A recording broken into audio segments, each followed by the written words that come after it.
Hello, Mr. Jonas. Hi, how are you? Oh, I am wonderfully blessed as always. Thank you, sir. And so are you. And a big congrats on Chupa. It's a fun family adventure with a lot of heart, and I love it. Thank you so much, and thank you for the time. I love your backdrop. Thank you. I was inspired. Thank So, you. first things first, give us the genesis. What got you interested in making Chupa? Well, I have two kids, and during the pandemic, we spent most of our time watching movies, and a lot of the movies I was watching with them were the movies, the family adventure movies I grew up with, all this Amblin-esque type of movies, E.T., Jurassic Park, but also Goonies and Gremlins.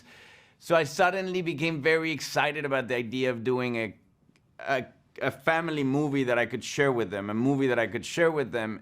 And when the script came to me and it was a movie about a Chupacabra, but told as a family adventure, I became very excited because I grew up in Mexico in the 90s, and as a kid, the myth of the Chupacabras was all over the news, and there were sightings near where I was living, so I was very excited about this creature. So the idea of being able to make an Amblin-esque type of movie for my kids, but show the context that I grew up in became very exciting for me.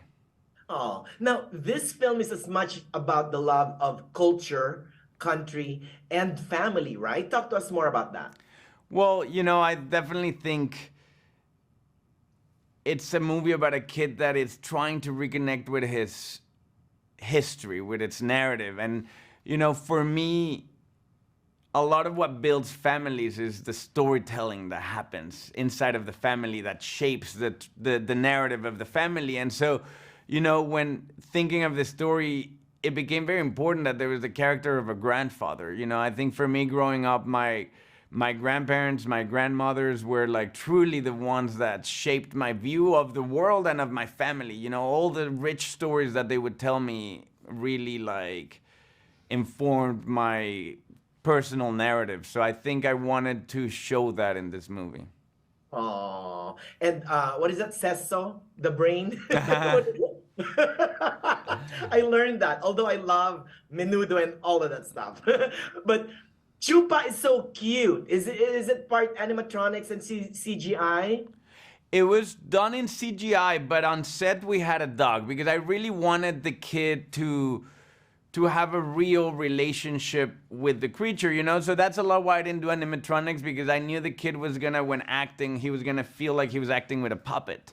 And I Yeah. really wanted, this is a movie about the beautiful relationship between a boy and a creature. And I've seen my kids interact with our dogs, and it's so magical that then I decided that the best thing was to have a dog on set, And so we had this really little dog, Harper, who was adorable and incredibly behaved. He would do anything we asked him to do. She would do anything we asked her to do. And so in that sense, Evan, the actor who portrays Alex, acted alongside Harper, and then we designed the creature on top of Harper. Okay. Now let's talk about the title. You're Mexican, I'm Filipino. We both use the word chupa in a different way. So why call a family adventure film Chupa? Well, like when I first saw the creature, I fell in love with it. And like I obviously knew, as you say, as a Mexican, I knew that the word chupa could have so many meanings. But I also knew that it was a name that an American boy was giving the creature. And even in the movie, I play with that, with the innocence of the American boy naming the creature Chupa, and then its cousin saying like, I'm not sure you want to name it that. And so I wanted to play with the innocence of Alex in naming it. But I also, at the end of the day, I knew that, the word could have so many meanings, but once the audience sees Chupa and sees the creature, that's truly the meaning that's gonna prevail. I mean, I really think like when you meet the creature, you know that that's Chupa, and like that's the meaning you're gonna give to the word. Oh, fantastic answer, fantastic movie. A big congrats on Chupa again, Senor Jonas. It's an endearing family adventure film that will suck you right in. Thank you so much. Azul. Azul. Thank you so much. Bye, Miss.